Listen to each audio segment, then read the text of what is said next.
Hello, Calc 2 people. Welcome to section 7.7, Approximate Integration. Well, up to this point, we've been doing actual integration. We have been given functions whose antiderivative existed. That is, it's the derivative of some other function. Given any function, we can always find its derivative. Unfortunately, in reverse, that's not always the case. We can't find the antiderivative of every function. Not all functions have antiderivatives. So what happens if we're in a situation like this? Let's suppose we want to find the antiderivative of e to the x squared, or find the definite integral of e to the x squared from 0 to 2. Well, in order to evaluate this, we need to know a function whose derivative is e to the x squared. But unfortunately, there is no function whose derivative is e to the x squared. But we can still approximate this integral using the methods of integration when integration was first introduced to you back in your Calc 1 class. So let me do this. I'm going to e to the x squared from 0 to 2. I'm going to go 2, 3, 4. I'm going to do this 1, 2, 3, 4 just for the sake. So I'm going to do 1 to 2 right there. And if I put in 2 and I get e to the 4th, that's about 54. So 1, 2, 3, 4, 5, 6, 7, 8, 9, 10. I'm going to make these each worth a value of about 5. Not that it super matters for our graph. So that's 10, 20, 30, 40, 50. And at 2, we're way up here at like 55-ish, almost at 55. And it looks very parabolic, but it's not. It goes something like this. And it looks like this. Okay, so this is the graph of y equals e to the x squared. And our goal is to find the value of this area. All right, so how can we find the area under e to the x squared from 0 to 2? Well, if you remember back in Calc 1, we did what we called left and right sums. We used areas to estimate this integral.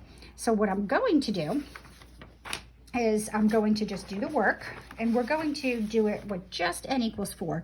So we're going to let n equals 4, and we're going to divide from 0 to 2 up into 4 equal intervals. So we're going to go from 1/2 to 1 to 1.5 or 3/2 to 2, right? And then to create a left sum, we go up the left side. So here's my first interval right here. We go up the left side, and that's going to determine the height of the first rectangle. So this first rectangle has no height, so it's actually just a flat line. We'll go up the left side of the second interval. That's where 1/2 meets the curve, and that's going to be the height of the second rectangle. And then we're going to go where 1 meets the curve. That's going to determine the height of my third rectangle. And then we're going to go where 3/2 meets the curve, and that's going to determine the height of my fourth rectangle. So what we're going to do is use the area of these rectangles to approximate the area under the curve e to the x squared. Now notice 2 didn't even come into play when we do left sums. When we divide something into 4 pieces, we get 4 numerical values on the x-axis. So we're going to use the first 4 and the last one. I'm sorry, we get 5 numerical values on the x-axis. We're going to use the first 4 and leave off the 5th. So left sums only use the left points of each of the little subintervals. And that area is going to determine the area of the rectangles is going to approximate that integral. So let's find this. So we're going to use our basic template for rectangles. It's base times height. So the left sum with 4, so we use an L for left, a little subscript of 4, saying that we broke it up into 4 pieces. And it's going to be the width of the rectangle times the height. Well, the height was the input. We input 0, we put it in here. Oh my gosh, I messed that up. Sorry, it's not at 0. It's a little bit higher than 0. It's actually at 1. So if we plug in 0 into this function, I'm actually going to do it. I'm going to do e to the 0 squared. That's going to be that first, so it is a little bit more than nothing. So for those of you that caught that, good job.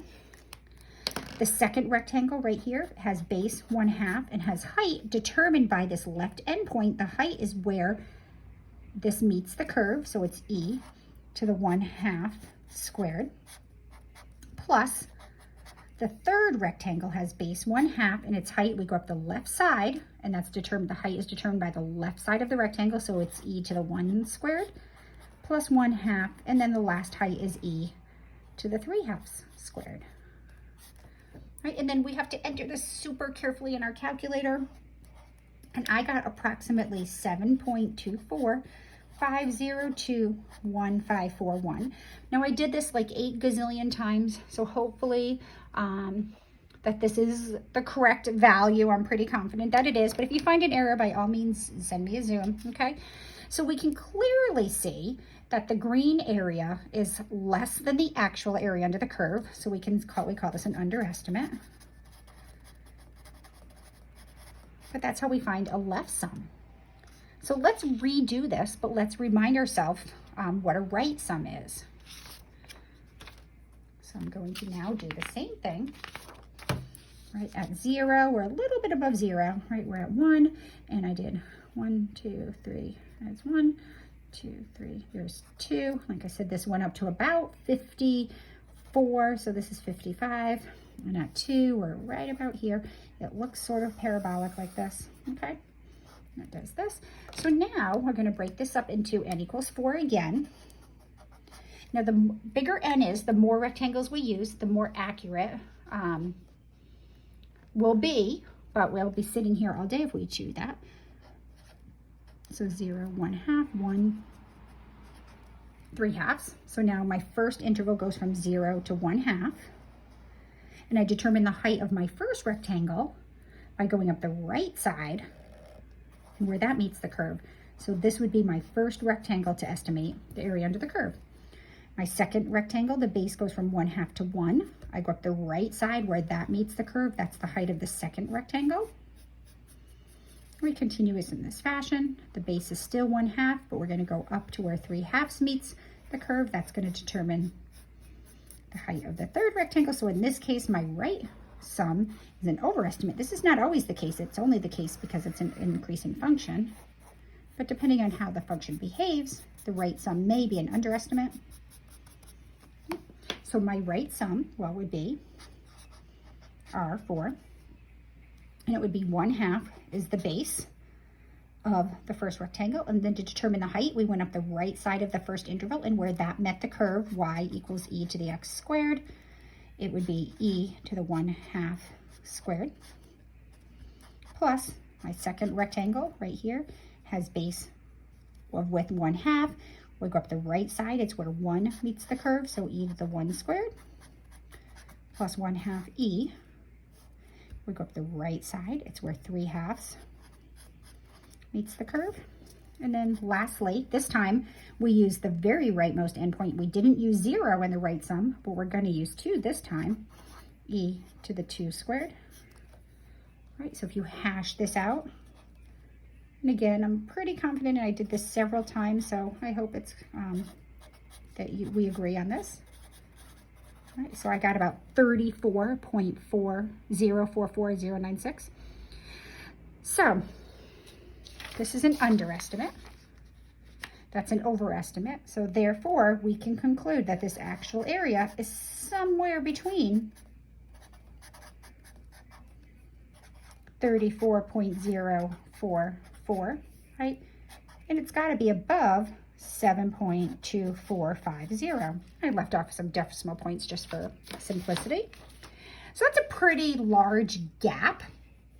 So what we would do in practice, or before we had the aid of computer algebra systems or our calculators, is we would just create more rectangles. We would use 8 rectangles, or we could use 10 rectangles. We could use 50 rectangles. The more rectangles we use, it will zoom in on the actual area under the curve.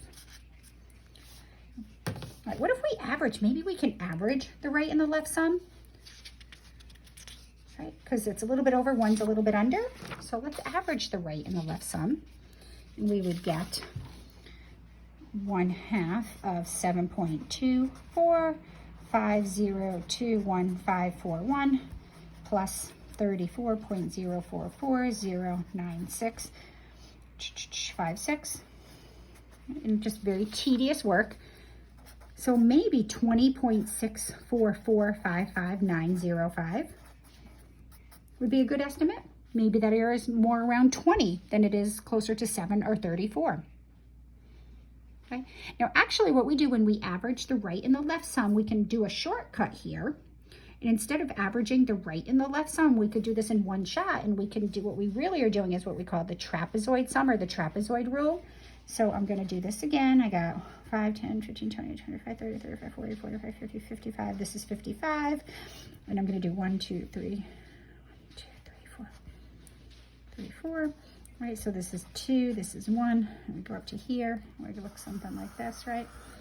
All right, so what we're going to do is we're going to, what we do when we do the trapezoid rule and we average the right and the left sum, we're actually taking this height and averaging it and using the average of those heights to determine the area under the curve between 0 and 1/2. And then we're going to look from 1/2 to 1, and we're going to take the average of these two heights. And we're going to continue on, and I'm not sure if anyone sees what's going on here, but when we average the heights, we'll end up getting little trapezoids. And look how cool this is.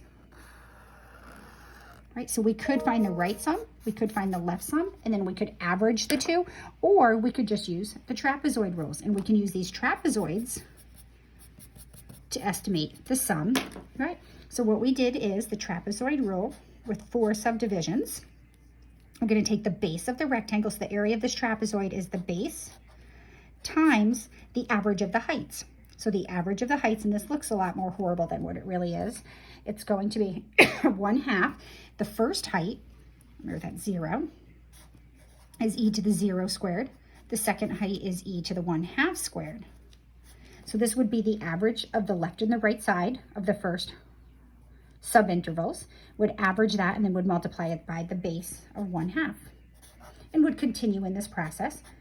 The second trapezoid right here to here would have base 1/2 and then would average the right and the left height. So it's 1/2 e to the 1/2 squared plus e to the 1 squared plus the base 1/2, and then we're going to average the left and the right here. So it's going to be e to the 1 squared plus the height on the right side is e to the 3/2 squared. Ooh, getting there. Plus, I shouldn't have wrote so big. E to the 1/2, 1/2. So this is the base 1/2. We're going to average the right and the left height. So it's going to be e to the 3/2 squared plus e to the 2 squared. And when we do that out, we get the same thing as when we averaged the two. You should get, if you do it properly, 20.64455,905. Right? So this is the trapezoid rule. What I want you to take notice is that this term appears twice. E to the 1/2 appears twice. And then e to the 3/2, e to the 1 squared. E to the 1 squared appears twice. E to the 1/2 squared, e to the 1/2 squared, and e to the 3/2 squared appears twice. And what's going on at the endpoints only appears once, because this guy appears in the average over the first trapezoid. He also appears in the average of the second trapezoid. But 0 only appears in the first trapezoid, 2 only appears in the last trapezoid. So just keep that in mind. Okay? All right, yet another way to approximate sums is called the midpoint rule. So we can approximate this area using the midpoint. So we're going to do the same thing. Here's at 0 and at 1, 2, 3, 1. So we can use, this is going to be at like 55. It does something like this, right? Y equals e to the x squared. All right, so we're going to look for this area. So we're going to do M4. So we're just going to break it down into 4 subdivisions again. So we're going to go 1/2, 3/2. All right, so what we're going to use this time to determine the height of each rectangle. So my base is going to be from 0 to 1/2, from 1/2 to 1, 1 to 3/2, 3/2 to 2. We're going to use the midpoint. So we're literally going to go halfway in between here. So this is 1/4. Where that meets the curve, that's going to determine the height of my first rectangle. So my rectangle goes left side 0, right side 1/2, but the height is determined by what's going on right in between. So my first rectangle has base 1/2, but height is e to the 1/4 squared. Plus, let's look at the second guy. So we're now looking at 1/2 to 1. We go right in between, so that's 3/4. That's going to determine the height of this rectangle. So notice it's a little bit over and a little bit under. So the little bit over and the little bit under kind of cancel each other out. We're going to get a pretty good approximation here. 1/2 e to the 3/4 squared. So 1/2 is the base. E to the 3/4 squared is the height of the second rectangle. The base of the third rectangle goes from 1 to 3/2. So this is going to be 5/2. What is that? 5/4. Right, that's going to determine the height of the third rectangle at 5/4. Yep. Right there. So it's going to be 1/2 e to the 5/4 squared plus 1/2 e. We can go right between 3/2 and 2. Right, so what is that? 3/2, 4/2, 7/4. Right, and that's going to determine the height of this rectangle. So it's 1/2 e to the 7/4 squared, right? So there's yet another approximation. So we can see that this blue area is pretty close. Now remember, as n increases, we get more accurate. So I did this and I got about 14.48561253. Right, so there are 4 different approximations: left sums, right sums, trapezoidal rules, midpoint sums, trapezoidal sums, whatever you want to call them. All right, let's just write down the generic template. So integrating a function, or approximating the integral of a function that we can't integrate over the interval from a to b. So we have our function here. So let me just see if I can do for this for you. So we're going from a to b. Right, and we have some function f of x. Right, so what we're going to do is we're going to divide this up into n subintervals, and we assume they are all of equal width. So when we divide it up into n intervals, we get delta x is going to be the width of each interval. So it's the difference between the endpoints over however many intervals. So previously we went from 0 to 2, and we had 4 intervals. So 2 minus 0 over 4 gave us subwidths of 1/2. Right. So the left sum generically is equal to, well, I'm going to write this down here. We call this the leftmost endpoint x sub 0, x sub 1, and then the next one's x sub 2, and it goes all the way up to x sub n. So the left sum is delta x times the function at x sub 0 plus delta x, so the width of each one, times f of x sub 1. Now remember, we keep going all the way across, but we don't go all the way to the last one. We go to the one before the last one, and the one before the last one is the n minus 1 left endpoint. So often the notation is a lot uglier than the actual process. So don't, just to make sure I'm getting y'all in there, don't sweat too much about the notation. Just make sure you can find the sums. Right, so now we can actually condense this. This is, we can use sigma notation. Each of these has a delta x, so I'm going to pull that out front. And then sigma means sum in math. So we're going to sum up all the x's, f of x's, and we're going to start at the leftmost endpoint and end at the next to the last one. So this says start at the leftmost endpoint and go all the way to the next to the last one. This just means that.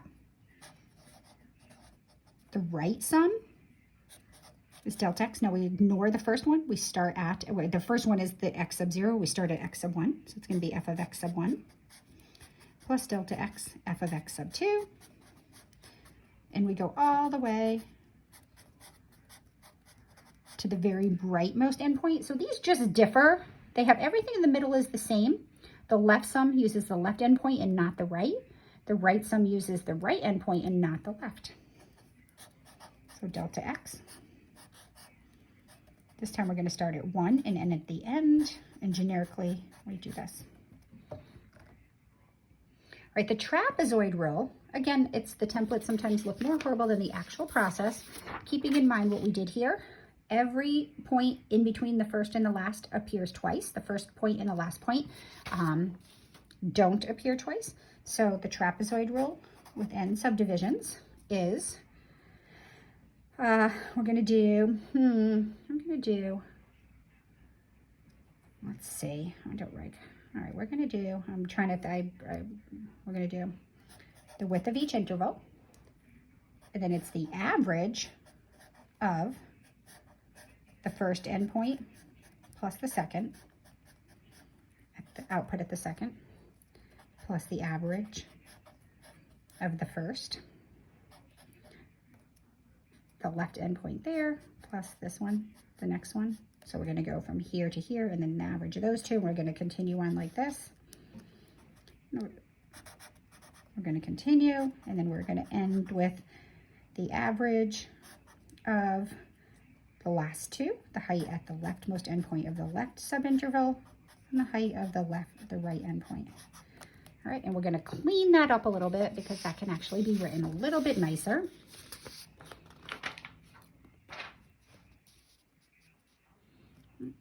So notice they all have the factor of 1/2, so I'm going to pull the 1/2 out front, and we typically write the trapezoid rule like this: the width of each subinterval divided by 2. So that takes care of all those halves. Now each except the first and the last endpoint appears twice. So the first, or the leftmost endpoint, appears just one time, so we evaluate the function of the leftmost endpoint, and then twice at all the ones in between, all the way to the next to the last one.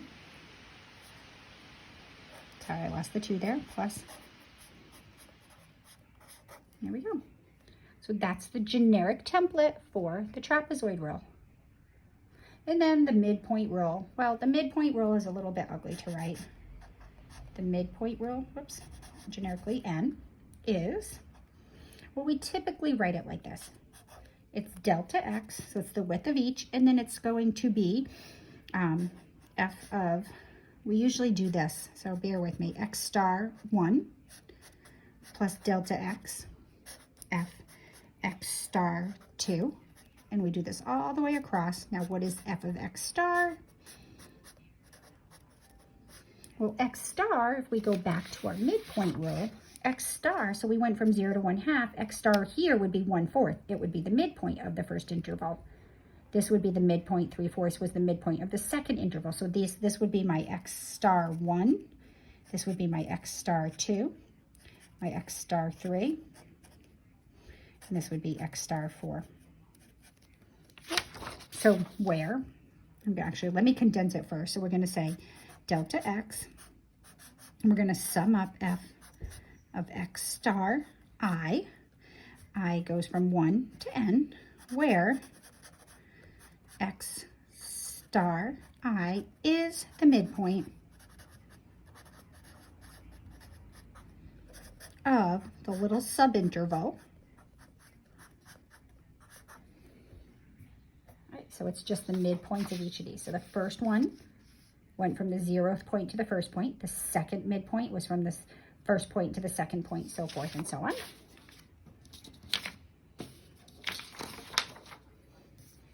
Right, and we're now actually going to introduce one more called Simpsons Rule. So Simpsons Rule is, well, what it does is instead of approximating the sums with rectangles, or the top of the rectangles with straight lines, or averages of the left and the right side, it uses a polynomial approximation.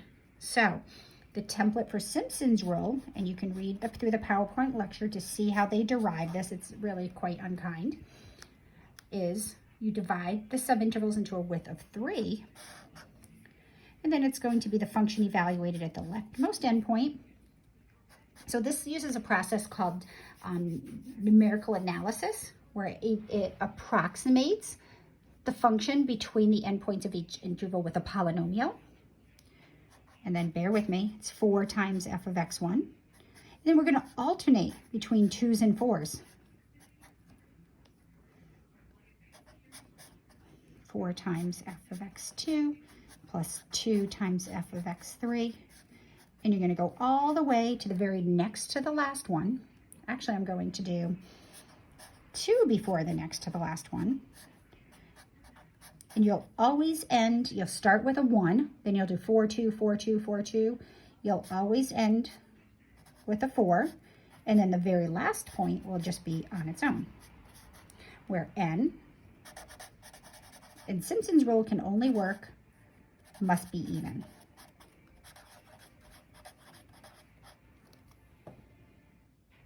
Okay, so I'll let you try. Let's see. Oh, I did do one of those. Let's do Simpsons rule for our function. So let's see, let's do Simpsons rule.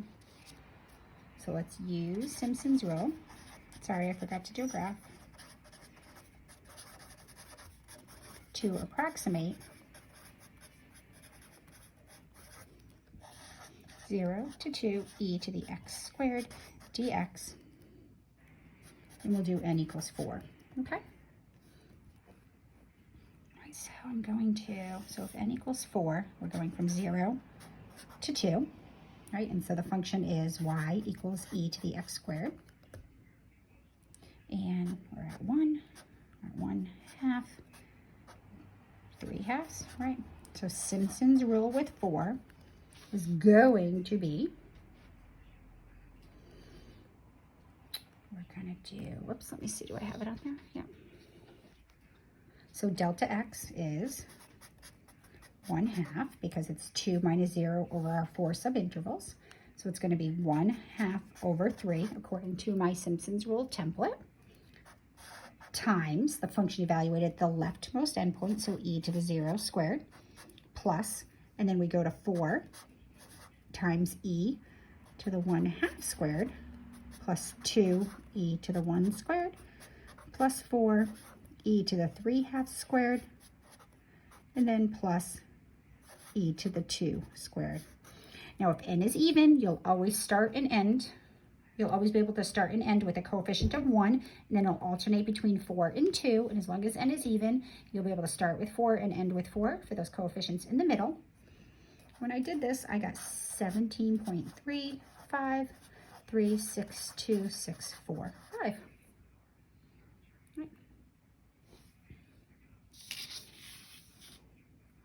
All right, errors. Well, you know, it's nice if we can do all this, but how do we know how accurate we are? Well, errors are important when we're doing approximations.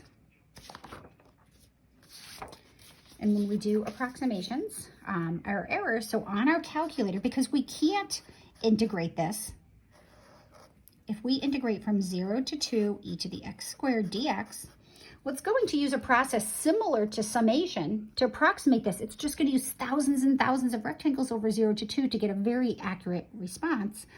And this is actually about equal to 16.452628 according to my calculator.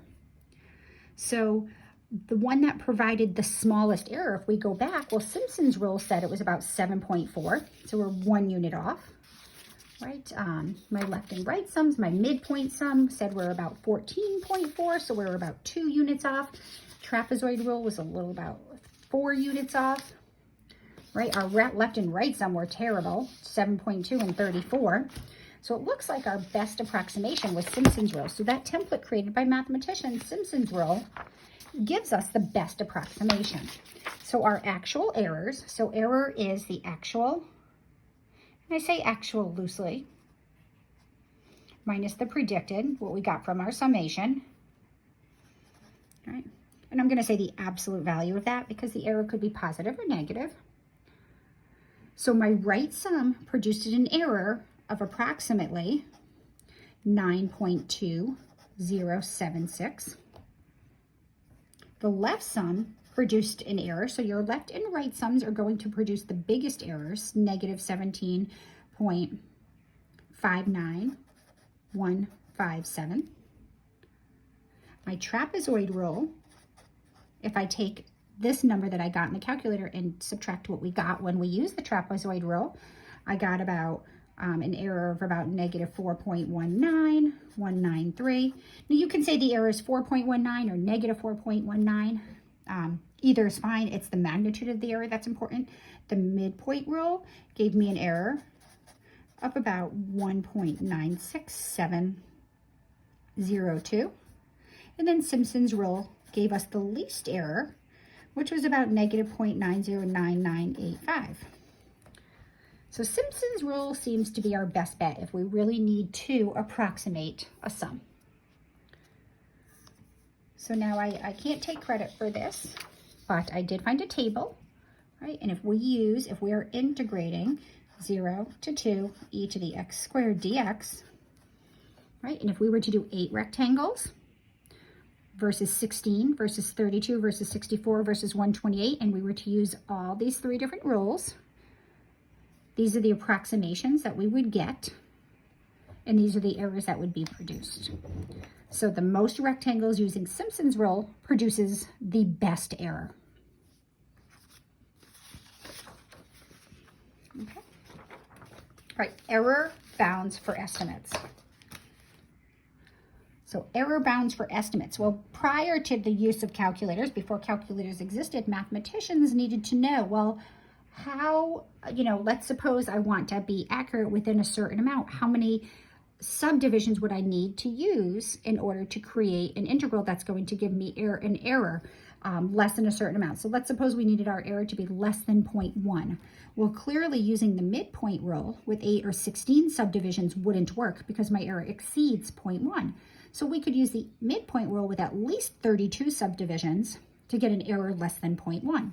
Over here, we would have to use the trapezoid rule with at least 32 subdivisions to get an error less than 0.1. Simpsons rule, we could use Simpsons rule with only 8 subdivisions and have an error less than 0.1. So it's important for us to understand, or for mathematicians at some point to understand, how many subdivisions do we need to become accurate within a certain amount? Well, error bounds were created by mathematicians using advanced calculus. So what we're going to do is we're going to let our second derivative of our function be bounded by some number. So if you can take the second derivative and bound it on the interval of integration. And for Simpsons rule, we're going to need the fourth derivative. Right? Then the error for the midpoint rule is always going to be less than or equal to this bound times the width of the interval cubed all over 24n squared. So this is the midpoint error.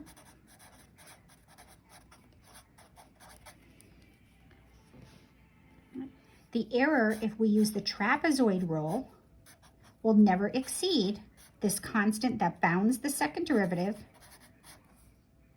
times the width of the interval cubed all over 12n squared. Notice the midpoint error is twice as accurate as the trapezoidal error. And then Simpsons rule has this really wonderful error. We have to be able to bound the fourth derivative. Oops, sorry, it's to the fifth. Oh, hold on, I'm going to go back up here. I can't use k here and here. I'm sorry, this should be m. The fourth derivative may be different than the bounds for the second derivative, so we're going to bound the fourth derivative by the constant m. And then we have the error for Simpsons rule to be much better. This is the trapezoid rule.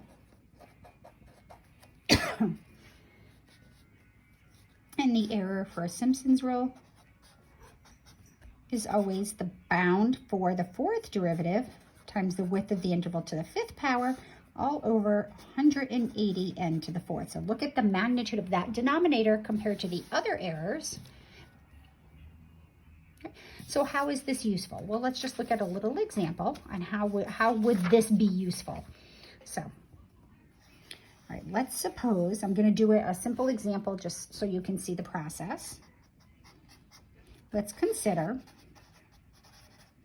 the integral from 1 to 5 of x cubed dx. Right? So the function we're integrating, f of x, is equal to x cubed. So let's find its second derivative. First derivative is 3x squared. The second derivative is 6x, right?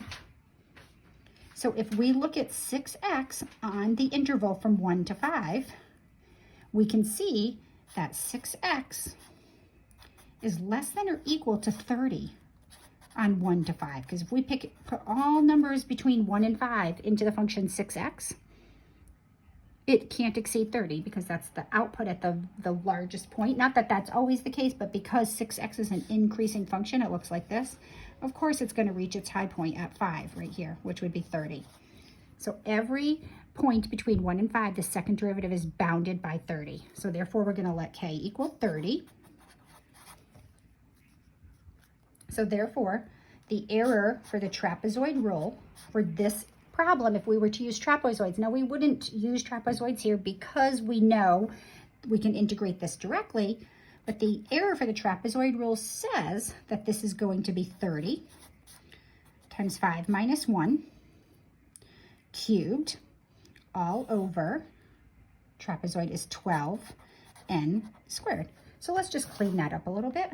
30 times 4 cubed, right, divided by 12.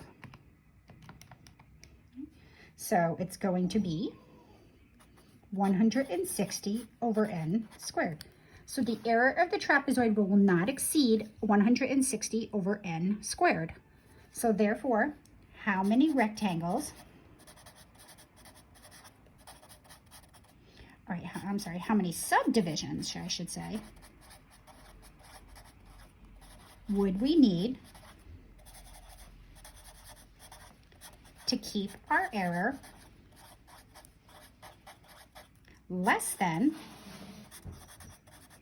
let's say maybe we don't want our error to exceed 0.1. Right? So this value has to be less than 0.1. So let's do the math. 160 over n squared cannot exceed 0.1. So we do the math. I'm just going to cross multiply it. N is squared is positive, 0.01 is positive. So 160 over 0.1, n squared. So 160 divided by 0.1, 1600. We take the square root of both sides. So we would need 40 subdivisions. If we did 40 subdivisions with the trapezoid rule, we could estimate the integral of x cubed from 1 to 5 using 40 subdivisions, and our error would not exceed 0.1. So therefore, we would need n greater than or equal to 40. We can use at least 40. We could use more, and our error would be smaller subdivisions.